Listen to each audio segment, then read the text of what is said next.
আজকে আমরা ঐক্যবদ্ধ হয়ে এক আল্লাহর তৌহিদের উপরে যদি আমরা ঐক্যবদ্ধ হতে পারি তাহলে আমরা বাঁচব। আমরা তাদের পণ্য বয়কট করছি, এই পণ্য ওই পণ্য এগুলো বয়কট করছি, এই পেপসি কোকা-কোলা আমরা বয়কট করছি। আমরা বলছি যে তাদের পণ্য বয়কট করব, ভালো কথা, পণ্য বয়কট করেন, কিন্তু তাদের তৈরি করা সিস্টেম, তাদের তৈরি করা আইন কানুন কেন আপনারা মেনে নিয়েছেন? কেন তাদের তৈরি করা এই আইন কানুন দণ্ডবিধি আপনারা আপনাদের জীবনে গ্রহণ করেছেন? তাদের তৈরি করা সুদী অর্থ ব্যবস্থা আপনারা কেন গ্রহণ করছেন?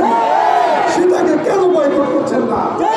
এখন সময় এসেছে শুধুমাত্র তাদের পণ্য বয়কট করতে হবে না, তাদের এই সুদী অর্থ ব্যবস্থা বয়কট করতে হবে, তাদের এই তৈরি করা জীবন ব্যবস্থাকে বয়কট করতে হবে, তাদের তৈরি করা আইন কানুন দণ্ডবিধিকে বয়কট করতে হবে, তাদের তৈরি করা এই হানাহানির রাজনীতি বয়কট করতে হবে। তারা 200 বছর আমাদেরকে শাসন করে শোষণ করে তাদের তৈরি করা সেই হানাহানির রাজনীতি আমাদের উপরে চাপিয়ে দিয়ে গিয়েছে। আমরা সেই রাজনীতিকে মেনে নিয়ে আমাদের জীবনকে পরিচালিত করছি। তাদের তৈরি করা গণতন্ত্র, তাদের তৈরি করা সমাজতন্ত্রকে আমাদের জীবনে আলিঙ্গন করে নিয়েছি, অথচ আমাদের কাছে আল্লাহর তৌহিদ ভিত্তি করে একটা ইসলামী জীবন ব্যবস্থা রয়েছে। আল্লাহর তৌহিদের উপরে ভিত্তি করে আল্লাহর দেওয়া জীবন ব্যবস্থা আমরা বাদ দিয়ে দিয়েছি। রাসূল আমাদের নবী আমাদেরকে এই সতর্কবাণী দিয়ে যাওয়ার পরও আজকে আমরা মুসলমান এই দাজ্জালকে চিনতে পারিনি, এই দাজ্জালকে চিনতে ব্যর্থ হয়েছি। আমরা কোনো আলোচনায় এই দাজ্জালের ভয়াবহতা সম্পর্কে বলা হয় না। আজকে আমাদের আলেমরা তুচ্ছ বিষয় নিয়ে এক গোষ্ঠী আরেক গোষ্ঠীর উপরে ফায়ার হয়ে যায়, তারা বিভিন্ন বাহাসে লিপ্ত হয়, তারা একজন আরেকজনকে হত্যায় লিপ্ত হয়, কিন্তু এই ভয়াবহ দাজ্জাল সম্পর্কে তাদের মুখে কোনো আলোচনা নেই। কোনো নির্দিষ্ট ধর্ম, কোনো ব্যক্তি, কোনো গোষ্ঠীকে দাজ্জাল বলছি না। এটা একটা সভ্যতা, ইহুদি খ্রিস্টান বস্তুবাদী এই সভ্যতাই রাসূল বর্ণিত সেই দাজ্জাল, এটা আমরা বিশ্বাস করি। আমরা বিশ্বাস করি দুনিয়াব্যাপী যে আগ্রাসী শক্তি পৃথিবীকে ধ্বংস করার কর্মে লিপ্ত হয়েছে, যে তাণ্ডবে লিপ্ত হয়েছে, এটাই রাসূল বর্ণিত সেই দাজ্জাল। এই দাজ্জালকে যদি আমরা রুখে দাঁড়াতে না পারি, এই দাজ্জালকে যদি বিনাশ করতে না পারি, তাহলে এই আগ্রাসী শক্তি ধেয়ে আসছে আমাদের বাংলার মাটিতেও, আমরা কেউ রক্ষা পাবো না। আমরা এই মানববন্ধন থেকে বলতে চাই যে ফিলিস্তিনের জনগণের অধিকার আছে তাদের মাটিতে বসবাস করার, তাদের ঘর বাড়িতে বসবাস করার। আজকে তারা লক্ষ লক্ষ মানুষ, তাদের কোনো ঘর বাড়ি নাই, তারা উদ্বাস্তু। ফিলিস্তিনের নারী শিশুদের রক্তে আজকে ফিলিস্তিনের মাটি ভেজা, 40,000 শিশু সেখানে হত্যা হয়েছে। সেই শিশুরা তো জানে না তারা হিন্দু কি মুসলমান, তারা তো জানে না ইহুদি কি খ্রিস্টান কি, তারা তো জানে না কে হামাস কে আইএসটি, তারা শুধু বুঝে মাটি, তারা শুধু চিনে মায়ের কোল।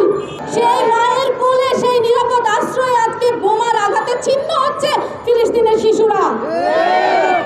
আমাদের উদ্দেশ্য একটাই, একটা জাতি, বিশেষ করে ফিলিস্তিনের মুসলমানদের আজকে তাদের মানবাধিকার লঙ্ঘন হয়েছে, আজকে তারা ভিটেহারা, আজকে তারা বাড়িহারা, আজকে তারা উদ্বাস্তু।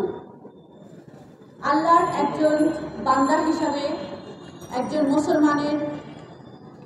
মুসলমান হিসেবে আমি আমার নৈতিক দায়িত্ববোধ থেকে আজকে আমি এই প্রতিবাদ সমাবেশে দাঁড়িয়েছি। আমরা বিশ্বাস করি যে মুসলমান এবং ইহুদিদের মধ্যে ঐতিহাসিক কোনো বিরোধ নেই এবং ছিল না। ইহুদিদের নবী মুসা আলাইহিস সালাম, আমরা তাকে বিশ্বাস করি, আমরা তাকে সম্মান করি। তারা বিশ্বাস করে ডেভিডের উপরে, যাকে আমরা দাউদ আলাইহিস সালাম বলি, যে ডেভিডের মন্দির নির্মাণ করার জন্য আজ ইহুদিরা মরিয়া হয়ে আছে। সেই ডেভিডের, সেই পুনঃস্থাপনের, সেই মন্দিরকে আমরা নবীর স্মৃতিচারক হিসেবে আমরা সম্মান করি। কিং সলোমন আলাইহিস সালাম, তার প্রতি আমাদের অগাধ বিশ্বাস, কারণ তার কথা পবিত্র কোরআনেও উল্লেখ করা আছে। ঈসা আলাইহিস সালাম, আমরা ঈসা আলাইহিস সালামকে নবী হিসেবে বিশ্বাস করি এবং আমরা তার উপর ঈমান রাখি।